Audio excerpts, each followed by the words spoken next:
This is a KOB4 special presentation. I used to push my dad to expand the company. We got to expand the company, Dad. We got to expand the company. And the question was how to expand it on a reasonable basis. Your news broadcast on this little screen was such a special thing. We're not just growing up, with high rises. I think we've grown in the way we want to tell our story.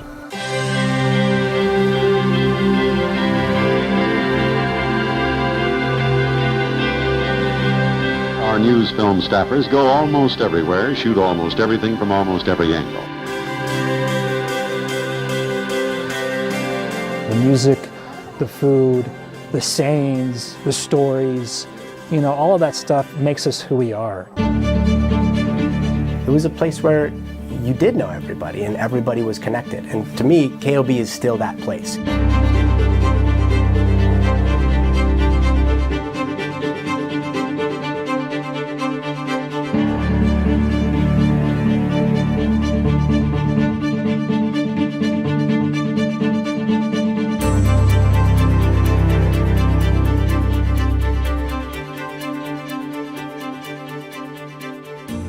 Good evening, New Mexico, and welcome to this landmark celebration of community storytelling. I'm Tessa Mentis. And I'm Hawker Vanguard. Some might call it covering the news for 75 years, but we're calling it Growing with New Mexico. 3/4 of a century ago, on this very night in 1948, KOB TV became the third NBC television affiliate out in the West. With only 50 kilowatts of energy, we transmitted sports, news, entertainment, but most importantly, the stories of New Mexicans. So how did this super station in the Southwest become the storytelling powerhouse it is today?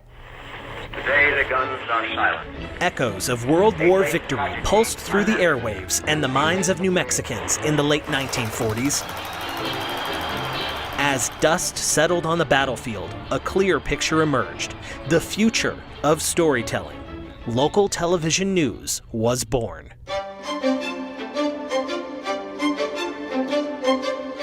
If it wasn't for a visit from NBC President Niles Trammell in September of 1946, KOB would be MIA. Trammell told KOB radio manager Frank Quinn the suits at 30 Rock wanted a coast-to-coast network, and KOB would be one of the first affiliate television stations between St. Louis and the West Coast. KOB launched the night of November 29th, 1948. New Mexicans didn't have to change the channel since there was only one.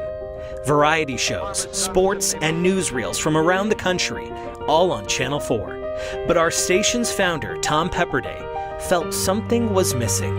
Hello, my name's Tom Doyle. I'm the newscaster on our nightly news show here at KOB TV in Albuquerque, New Mexico.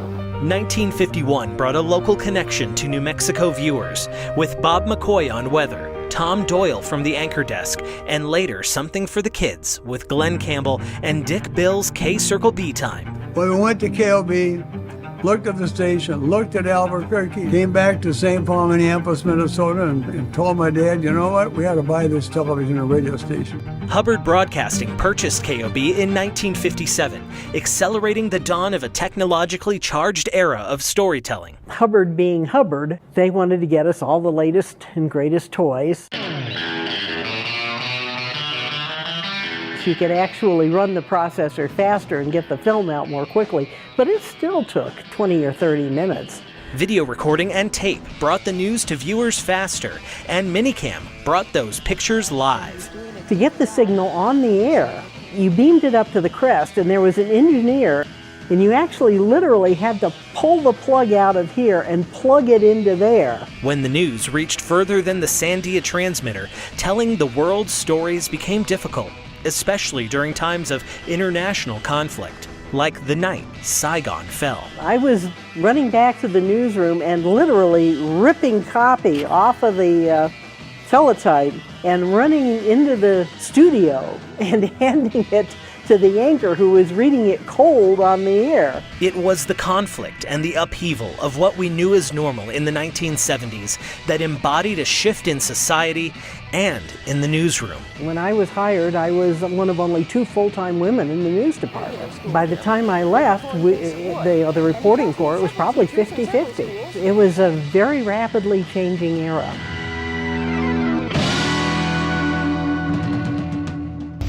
Hey, Vern, cooking up some of them green chili burgers again, eh? Are you crazy, man? Didn't you see Bill Eisenhood and Alan Scott's weather forecast on Eyewitness News Network? They have got themselves color radar, Vern. Didn't you hear them say it was going to rain any second? We are talking pinpoint. Next time, talk to your old buddy Ernest first, know what I mean? Leave them chili burgers about ready, Vern. Think it's going to rain? Tessa, you've seen the Ernest movies, right? Yeah, he goes to jail, he goes to camp. I know your favorite one. He saves Christmas. Of course he does. Well, he's from Roswell. Jim Varney's the actor who plays Ernest. Did you know, though, he actually filmed a whole series of promos for KOB TV back in the 90s? Well, television is a treasure trove of memories just like that one, and really it would be impossible for us to pin down even a short list of some of the more significant events that we've covered over the past 75 years. Yeah, all journalists have a story or a beat that really sticks to them over the years. Don't take our word for it.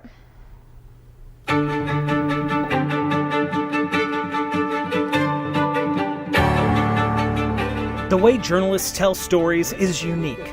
It's like a fingerprint. For some, weaving threads of words with sound and picture is passed down. So I had it coming from 2 different sides of the family, actually. My dad worked at Univision, KLUZ in Albuquerque, and I would go to work with him and I would edit tape to tape. For others, it's a passion for progress in New Mexico. But what also makes it really beautiful is its potential. Our eyes have always been aimed sky high, whether it was a space shuttle landing at White Sands or a Virgin starship blasting off. I remember when Richard Branson came down and said, yeah, we're gonna go to space from here in the New Mexico desert. And we thought, what, when? I saw a lot of film growth while I was there. Netflix expanded while I was in New Mexico. NBC Universal expanded. Hollywood set up shop too. Studios focused on building our local economy to support productions. But it really started with people that were putting the infrastructure in place to be able to make Albuquerque a friendly spot for people who wanted to produce films there, who wanted to start businesses. You know, to be the people who you look to for information. The Cerro Grande fire happened during our watch, and it was one of the first times that we went wall to wall with coverage. We covered stories that allowed us to use technology like Chopper 4, News Star, and Roadrunner to inform the public in times of crisis. But that was the first one that not only was so large that whole cities were evacuated, but I had family members that didn't know if they were going to come back to a home. Out and the evacuation. Reporting from the cornerstone of public service and the greater well-being of our state. I'm so thankful that KOB gave me the platform by hosting Eye on New Mexico to really dig into the topic of suicide prevention and awareness. 4 Investigates delivered time and time again on a promise to dig for the truth. It seemed too incredulous to be true, and yet when we went out, sure enough, it happened exactly how everybody was saying it was happening. Delivering answers with a hunger for information and transparency. Those types of egregious examples of corruption were just, somebody had to do something. And I'm really glad that KOB believed in that story. At that moment, I realized this is why I'm here. This is so fun. And I can remember just taking my camera up, following the ball, and it went right through the net. We celebrated with our community when the triumph couldn't be contained.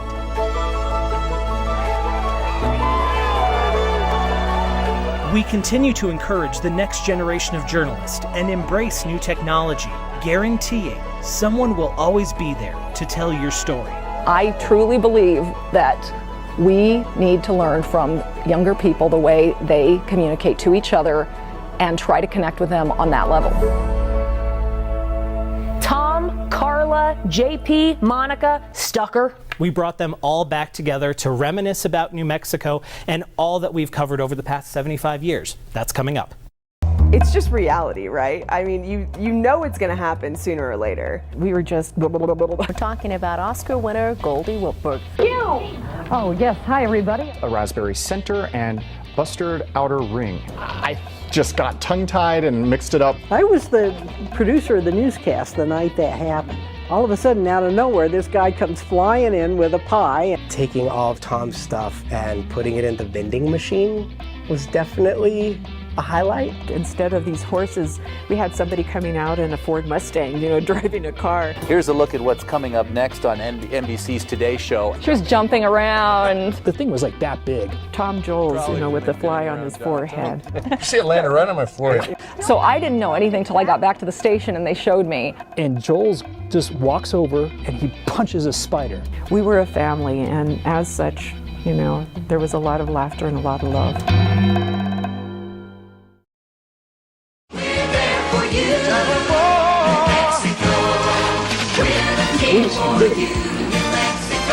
The storm is really gonna hit the.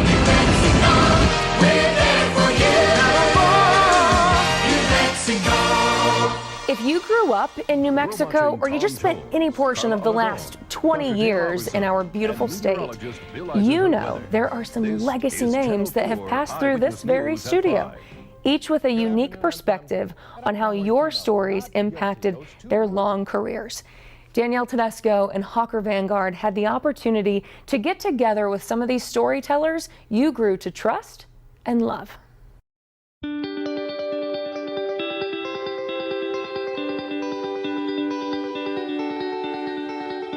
I'm going to see my friend Carla, is that right? My old home.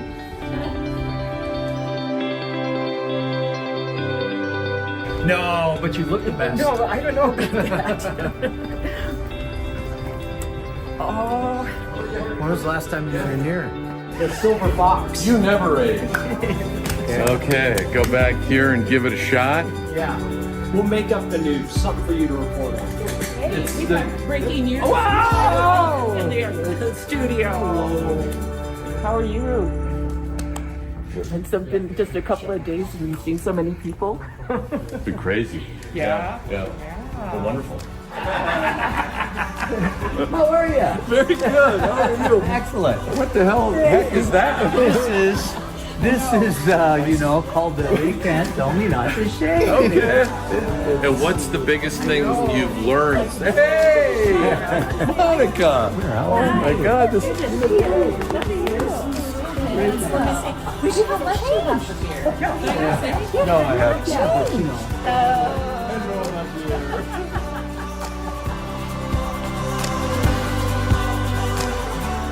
Everybody anchored together for more than a decade, but when was the last time you guys were together as anchor teams? 15 years ago. I'm like a... she's like that spouse who's always answers for 15 years ago. Yeah. We had a very challenging relationship early on. We did. We didn't necessarily like each other. We both had, if you can imagine, big egos. Well, you did. Yeah. Carla's ego Not was me, bigger than yeah. mine because she was in LA. But yeah, we had big egos, and we had to figure out who the other person was. I think there was something very special about Monica and myself being on the air because there weren't many locals, especially many young Hispanic women. Exactly. We were the first. Yeah. Pioneers. And I think that because young people saw our face on the air, they felt like they were being represented. Monica and Steve, too, the same questions. How long has it been, and what was that like? Well, first of all, you say we never fought. It looks like it's moving. Here, that's for Alejandro. Like cats and dogs. I always say Steve's like my stepbrother. I love him. I love him for life. At the beginning, she didn't think she liked me, but I was determined to convince her of that. Yeah. This is 1 week's worth of fan mail to Monica. Steve couldn't make it in today. You smell good. And even all these years later, how long have we been apart? 20, did you say 23 years? Yeah, 19 years. I call her once a month to remind her how much she misses me. And I do. JP, you started reporting news first before you got into sports, and so then you got to join them on the anchor desk. When I first arrived in New Mexico, you do your research. I did start in news and realized very quickly that sports is more the toy department than news is, per se. And making that transition into a passion of covering sports, learning the landscape of New Mexico, and then starting New Mexico Game Day with statewide coverage and really building a following. I appreciated and loved every single day that I walked through that door to inform, entertain, spend time with my family here. And speaking of family, I'm still trying to figure out if Carla is your work wife and you got brother and sister over here. I don't know what that makes me, the cousin who was invited to Thanksgiving dinner from out of town, but your Uncle Willie. There you go. I'll take it. But I loved every single minute that we were here at this desk. Hawker and I both grew up watching you. We are kind of the product of the foundation you laid. How does that feel, and what advice would you have for the folks who are still in this building? Well, when I watch you, I think you get it. I mean, it's wonderful to see a local girl from Manzano High School do so beautifully and to manage the news, and I think you did a great job managing Steve. That was great fun to watch many days. When my wife and I first came here, we probably spent every single weekend for 2 years traveling New Mexico. And it was such a remarkable trip that we became addicted to New Mexico, which is a strange way to put it, but it was in our blood. And these were the best years of my life. I mean, even though I'm getting older, I'm 67, and I look forward to a lot of different things. In reality, this was my sweet spot of life. We had 3 kids here, I had a great career, but this place is addictive. It was so hard to think about coming back and seeing this place that meant so much to me, but I've changed. But it's good to be back. I'll ask all of you the exact same question that I get asked almost daily now, still in New Mexico, for people who had watched and seen me on TV for so long. Do you miss it?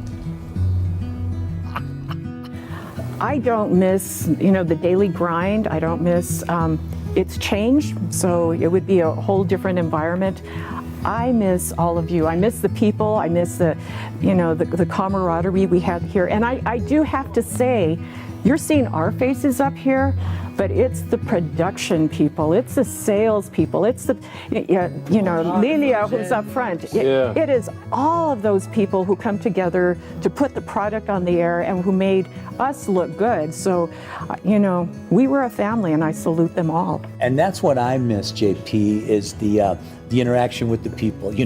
I ended up, the last couple of years, we did burrito deliveries. I'm like, 48 years in the business, I get promoted to burrito boy. But it was so much fun to go out to people's workplaces and to do the live shots and to feel like you were part of the family. At Balloon Fiesta, I get people that would come up and they'd say, well, I came here when I was this little, and now I've got my daughter and my granddaughter. And it was really, really so sweet to feel like we were part of the family. And that's the part that I miss is the people. They made it fun, they made it real, and they made it worthwhile. And I do really miss that part of it, but I felt like it was time to go, in part because I had this gigantic question. Do people like you because you're likable, or do they like you because you're on television? And the answer became really clear. Because I'm on television.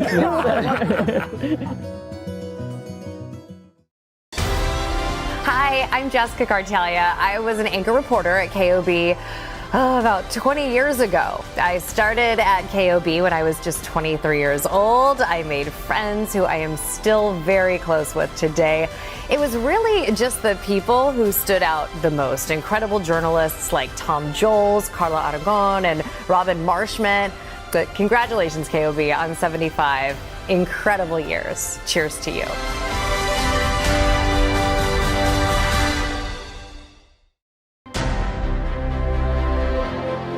Checking in from New York City. Greetings, New Mexico. It's Greg Mocker. It's been more than 20 years since I worked at Channel 4 here in New York. I'm surrounded by taller buildings and more crowds, but I often think of the sandias and the open views and beautiful sights. I remember the people. I covered a lot of neighborhood stories. I learned to be curious there and celebrate culture, to have an honest conversation over a good meal. It's still green chili for me. One of the stories that I remember most was the reconstruction of the Big I. I remember looking at the details, learning to talk to the people involved. I still sit in a lot of traffic here, and I certainly remember my New Mexico views. It wasn't that long ago, Tessa, that tape-to-tape operations and those paper scripts really ran the station here at KOB. And since then, we've had such advancements with streaming and mobile news gathering. Tape-to-tape editing is how I learned, so I'm aging myself. But chances are a lot of you are probably watching this special on a cell phone or a streaming service right now. I mean, the future is here. Technology is available, and journalists are in it for the long haul. The internet put the world in the palm of our hand. Right there on my cell phone. I'm watching a morning news update on the iPod here. Shrinking the size of physical news content expanded the potential of journalists, stretching our reach and challenging technical limitations.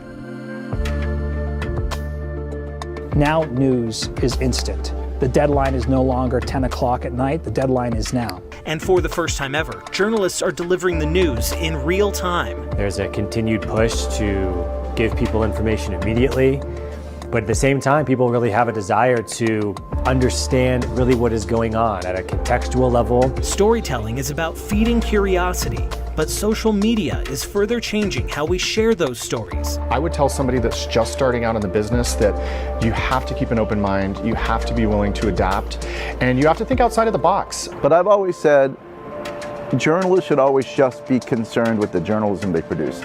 You'll find the vehicle eventually. We will all find the vehicle eventually to deliver it to people. Facebook, TikTok, X have made it harder to find a trusted source. It's our job to challenge and find the truth in a never-ending feed of information. And I hope that that's something in Albuquerque that people can wind up trusting their local journalists versus, oh, I saw it on Twitter. Our existence has always relied on embracing technology and front-running new ways of telling stories. When I pitched the story to do a live shot through a cell phone, they said, how are you going to do that? We felt it would be appropriate to do this report live tonight through the iPhone. The live shot was choppy, it was pixelated, but we did it. We did it, and I think it was one of the first, if not the first, cell phone live shots through a TV station. At our core, the human factor in journalism is trust.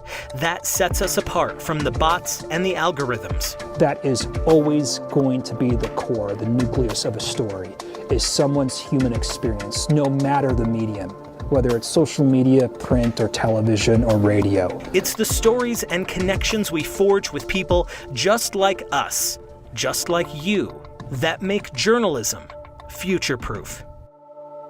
The revolution of storytelling is happening right before our eyes. We're very excited about the future, but we're also thankful you've trusted us for the past 75 years. And what you just saw is a small snippet of what's to come as we celebrate our connection to our culture and our community, the one we all call home. If there was any way that we could sum up almost 100 years of storytelling in a couple words, it would have to be, thank you, New Mexico.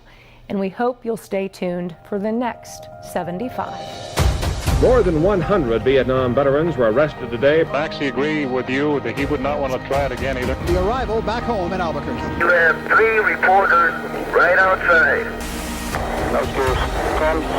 We have the 2 people responsible for these crimes. We love this place. Now look at it. Burning some homes on the west side. The attack on America has touched the lives of many New Mexicans. You're supposed to protect this kid. UFC bantamweight champion! I am declaring a public health emergency. Release, release, release. Ignition.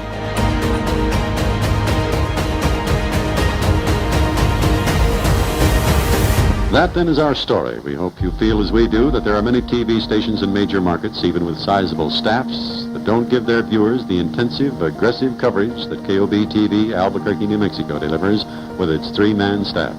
We appreciate the time you spent reading, viewing, and listening to our presentation. We hope you like the work we're doing here. We've enjoyed the opportunity to show off our facilities and techniques, and we thank you.